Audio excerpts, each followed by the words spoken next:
हाँ तो good morning students. अभी तक हमने क्लासेस स्टार्ट की थी 10th की, 11th की और 12th की। तो आज बेटा हम स्टार्ट करने जा रहे हैं 9th की साइंस की क्लास सीरीज।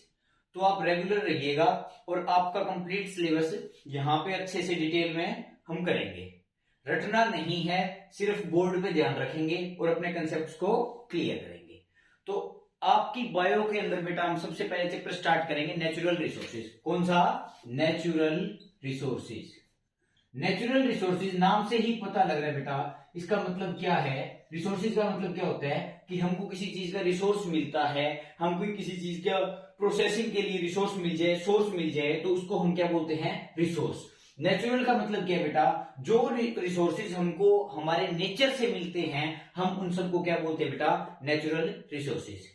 जो भी हमको रिसोर्स हमारे नेचर से, हमारे इन्वायरमेंट से हमको मिलेगा, उसी को ही हम क्या बोल देते हैं बेटा? Natural resources. ठीक है जी। तो इसके अंदर मैंने बोला अपने इन्वायरमेंट से अपने को जितने सोर्स मिलते हैं, तो सबसे पहली टर्म बेटा क्या आ गई यहाँ पे? इन्वायरमेंट। इन्वायरमेंट। तो सबसे पहली बात आती है कि इन्वायरमेंट क्या होता है? इन्वायरमेंट क्या होता है? एवरीथिंग सराउंड्स अस। मतलब हमको खुद को छोड़ के हमारे चारों ओर जो भी चीज है वो हमारा इन्वायरमेंट है। अब देखो, जैसे मैं खड़ा हूं, मेरे सामने आप हो, तो आप मेरे इन्वायरमेंट में आओगे। आप खुद हो, आपके चारों ओर मैं खड़ा हूं, तो आपके इन्वायरमेंट में मैं आऊंगा। एक तरीके से ये समझ सकते हैं कि अब मेरे चारों ओर क्या है? जैसे बोर्ड है, तो ये बोर्ड मेरे इन्वायरमेंट में है, और अगर विद रिस्पेक्ट टू बोर्ड देखा जाए तो बोर्ड के इन्वायरमेंट में मैं हूं। तो इन्वायरमेंट किसको बोलते हैं बेटा? हम एवरीथिंग सराउंड्स अस। एवरीथिंग सराउंड्स अस मतलब जो भी हमारे चारों ओर है बेटा, वही क्या है? इन्वायरमेंट। ठीक है जी। फिर आपकी नेक्स्ट टर्म आती है बेटा नेचुरल रिसोर्सेज के अंदर, जो समझिए बहुत ज्यादा जरूरी है। वो कौन सी आती है बेटा? बायोस्फीयर। कौन सी आती है? बायोस्फीयर। बायोस्फीयर का मतलब क्या है? तो देखो, इसके लिए बेटा मैं आपको 3 टर्म समझाऊंगा। ठीक है। अब जैसे अपनी अर्थ है बेटा, पूरे अर्थ के सरफेस में से 75% एरिया वो किसने कवर किया हुआ है? वाटर ने। और बाकी बच गया बेटा 25%, वो किसने कवर किया गया है? लैंड ने। अब जैसे मैंने बोला बेटा, अर्थ का जो 75% एरिया है वो किसने कवर किया हुआ है? वाटर ने थ्रो ओशियंस। और बाकी जो बच गया 25% एरिया, उसमें क्या है बेटा? आपकी लैंड। इतनी बात क्लियर बेटा? इसके बाद क्या है? जो ओशियंस है, जो वाटर बॉडीज है, उनको हम क्या बोलते हैं बेटा? हाइड्रोस्फीयर। क्या बोलते हैं? हाइड्रोस्फीयर। आपकी इस एक अंडरस्टैंडिंग से आपकी 4 डेफिनेशन बिल्कुल आपके टिप्स पे हो जाएंगी, ध्यान से देखिए। 75% एरिया के ऊपर, अर्थ के ऊपर क्या है? ओशियंस है, वाटर बॉडीज है, उसको हमने क्या बोल दिया बेटा? हाइड्रोस्फीयर। और जो आपकी लैंड है, जो आपकी जमीन है, L for land, L for lithosphere. L for land, L for lithosphere. तो ये क्या आ गई बेटा? आपकी लिथोस्फीयर। ठीक है जी। इसके बाद आपकी एक और टर्म आती है बेटा, जिसको हम क्या बोलते हैं? एटमोस्फेयर। हमारी धरती हो गई, ओशियन हो गई। अब धरती और ओशियंस के ऊपर क्या बच गया? पूरा का पूरा।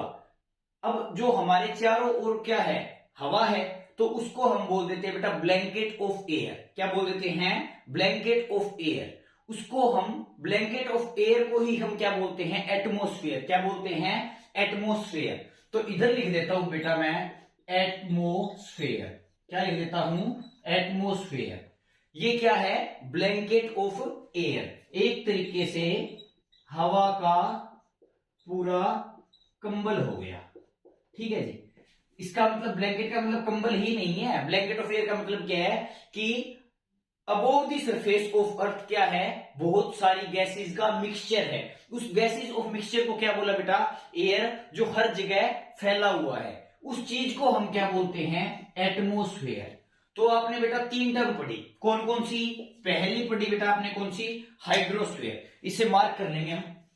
पहली पढ़ी बेटा आपने कौन सी? हाइड्रोस्फीयर। दूसरी कौन सी पढ़ी बेटा आपने? लिथोस्फीयर। तीसरी कौन सी पढ़ी बेटा आपने? एटमोस्फीयर। तीनों टर्म क्लियर है? देखो, हाइड्रोस्फीयर कौन सी होगी? हाइड्रोस्फीयर कौन सी होगी? जो वाटर बॉडीज हैं। लिथोस्फीयर कौन सी होगी? जो लैंड है। एटमॉस्फेयर कौन सी होगी? जहां पे हवा है। तीन चीज होगी बेटा। अब बात कर रहे थे हम किसकी? बायोस्फीयर की।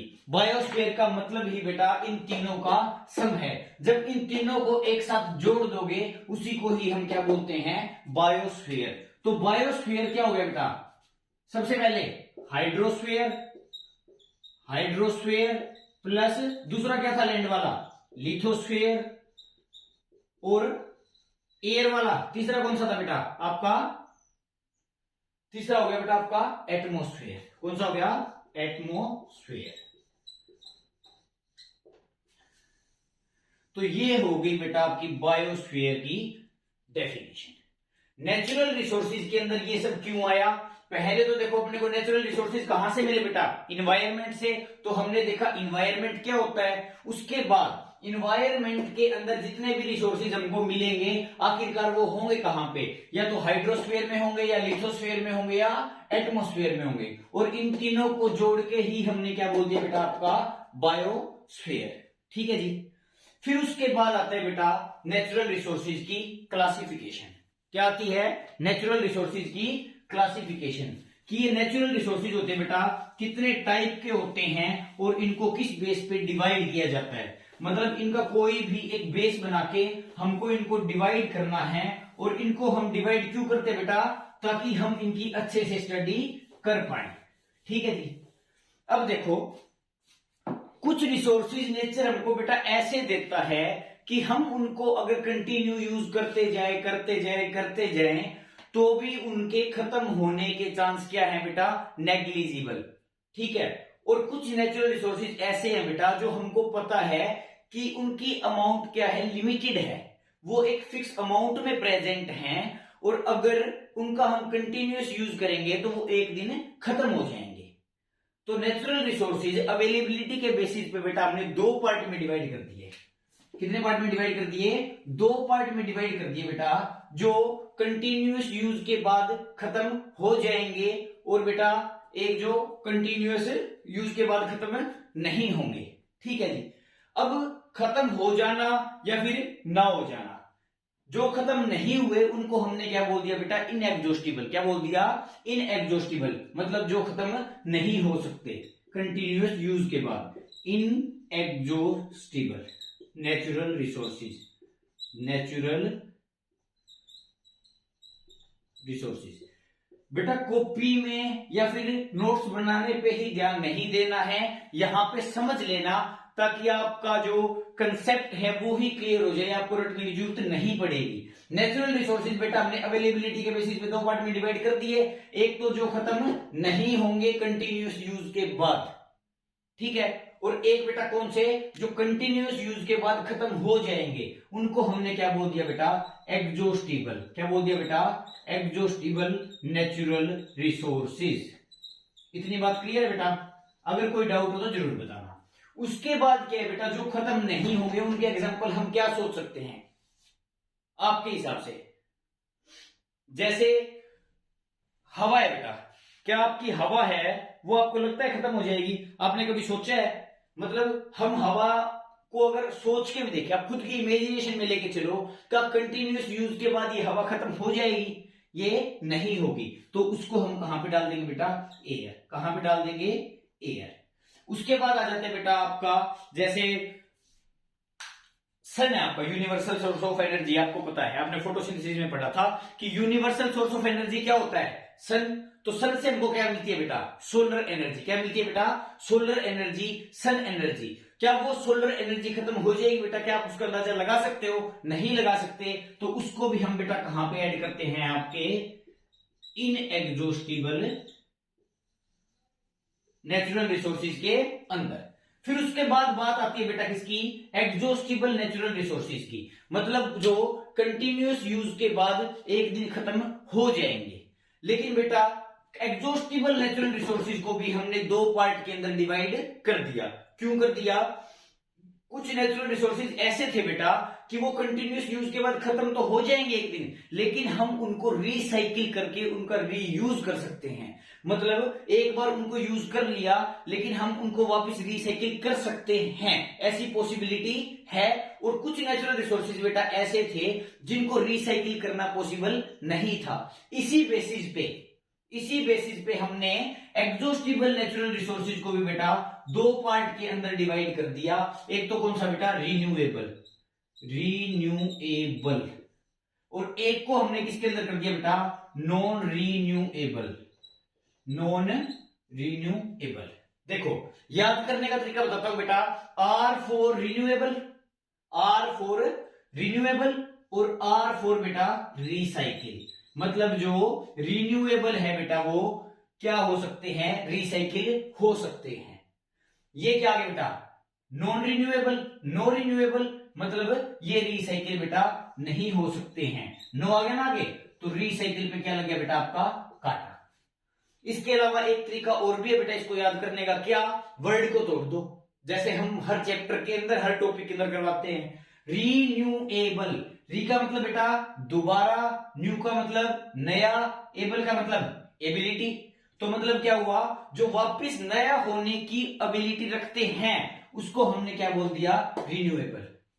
और वैसे ही इसका हो जाएगा नॉन रीन्यूएबल, मतलब जो वापस न्यू होने की एबिलिटी नहीं रखते हैं उसको हमने क्या बोल दिया बेटा, आपका नॉन रीन्यूएबल। ठीक है जी।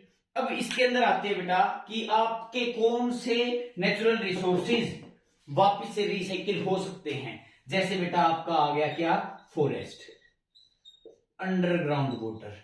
अब अंडरग्राउंड वाटर क्या होता है बेटा, अगर हम बाहर निकालेंगे तो उसके बाद वो इवेपोरेशन से कहां चला जाएगा, क्लाउड्स बन जाएंगे। क्लाउड से वापस क्या होगा, टेम्परेचर चेंज में आएगा तो रेन आ जाएगी। रेन आएगी तो वापस वो पानी कहां पे पहुंच गया बेटा, वापस से अंडरग्राउंड वाटर ही वो पानी वापस बन गया। आगे बात समझ में भाई। उसके बाद आ जाओ बेटा आपका नॉन रिन्यूएबल में कौन से आते हैं बेटा, कि जो हम कंटिन्यूअस यूज के बाद खत्म भी हो जाएंगे और दोबारा से हम उनको रिसाइकिल भी नहीं कर सकते।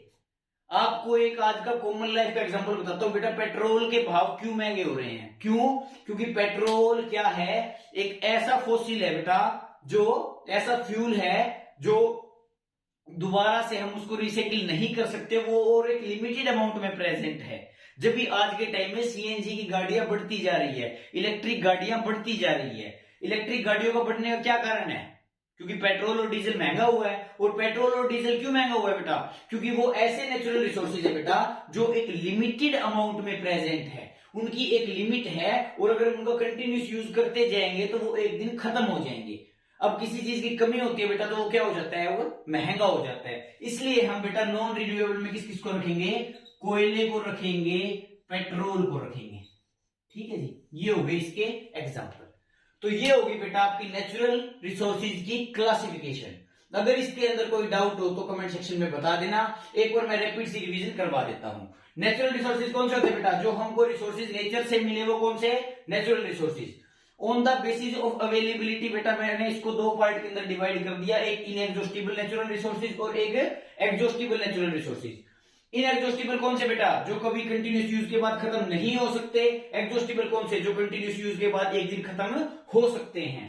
इनएग्जॉस्टिबल की बात की जाए तो एयर, सोलर एनर्जी। फिर आ जाती है बेटा एग्जॉस्टिबल की बात। एग्जॉस्टिबल को हमने बेटा फर्दर दो पार्ट में डिवाइड कर दिया, एक तो जिनको रिसाइकिल किया जा सके और एक जिनको रिसाइकिल ना किया जा सके। तो बेटा जिनको रिसाइकिल कर सकते हैं उनको हम क्या बोलते हैं, रिन्यूएबल, जिसके एग्जांपल है फॉरेस्ट एंड अंडरग्राउंड वाटर। फिर आता है बेटा आपका नॉन रिन्यूएबल, जिनको हम रिसाइकिल नहीं कर सकते। इसमें कर सकते थे, इसमें नहीं कर सकते, क्या, रिसाइकिल। और इसका एग्जांपल क्या है बेटा आपका, कोल और पेट्रोलियम। पेट्रोल है, आप महंगाई वाले जमाने से आप उसको याद रख सकते हो। ठीक है जी। फिर उसके बाद है बेटा नेचुरल रिसोर्सेज के अंदर, नेचर के अंदर जैसे सोइल मिलता है, वाटर मिलती है, एयर मिलता है। ये अलग अलग कंपोनेंट है बेटा जो नेचुरल रिसोर्सेज हैं, उनको हम एक एक करके डिटेल में स्टडी करेंगे। सबसे पहले बेटा हम किसको स्टार्ट करेंगे, एयर को। किसको स्टार्ट करेंगे बेटा, एयर को। अब एटमॉस्फेयर के अंदर बेटा मैं एयर के बारे में आपको बता चुका हूं। एयर है क्या, हवा किसको बोलते हो। अब हवा के अंदर बेटा क्या है, गैसेज है। और ऐसा तो है नहीं बेटा कि जो आपके चारों ओर हवा है उसके अंदर एक ही टाइप की गैस है। जैसे आप ऑक्सीजन लेते हो, CO2 छोड़ते हो, दो तो यही होगी। और भी बेटा बहुत ज्यादा अमाउंट में गैसेज होती हैं अपने एयर के अंदर। तो एयर को तो बेटा हम सिंपल क्या बोल सकते हैं, मिक्सचर ऑफ गैसेज। क्या बोल सकते हैं बेटा, मिक्सचर ऑफ गैसेज। ठीक है जी। अब ये एयर बेटा ऐसी नहीं होती कि ये यूनिफॉर्म है, इसकी भी बेटा एक अलग अलग लेयर होती है, इसकी भी एक अलग अलग लेयर होती है। तो बेटा इसकी भी 5 लेयर बनाई गई है। एयर की भी हमको 5 लेयर पढ़नी है बेटा अच्छे से। तो उन पांचों के नाम याद करेंगे, उन 5 लेयर्स के नाम याद करेंगे अच्छे से सीक्वेंस वाइज। ये आपको सीक्वेंस वाइज ही याद होना चाहिए। तो बेटा आपकी जो एयर की 5 लेयर है वो आप कैसे याद रखोगे, आपको एक बढ़िया सी ट्रिक बताता हूं। देखो, टी एस टी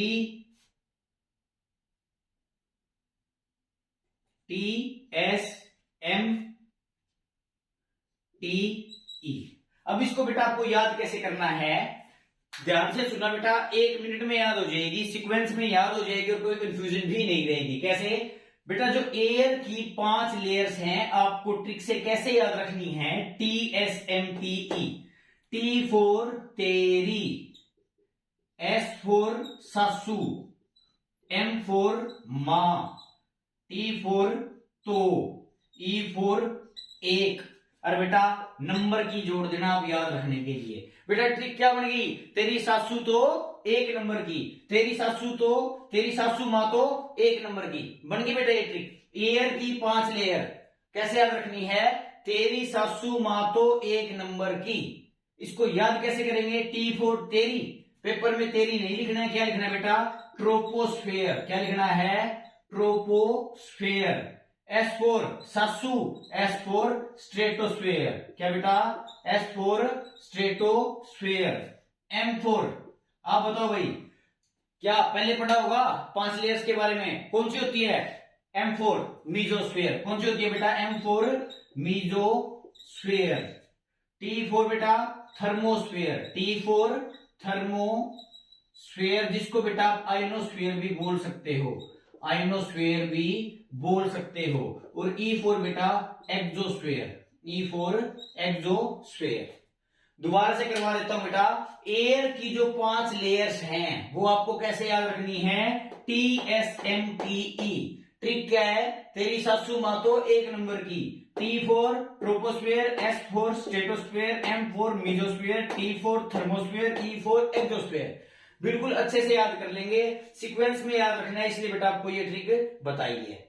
आपको ये 500 की 500 कल तक याद कर लेनी है। कल आपका नेक्स्ट लेक्चर आ जाएगा बेटा, जिसके अंदर हम यहां से ही कंटिन्यू आगे करेंगे। Thank you.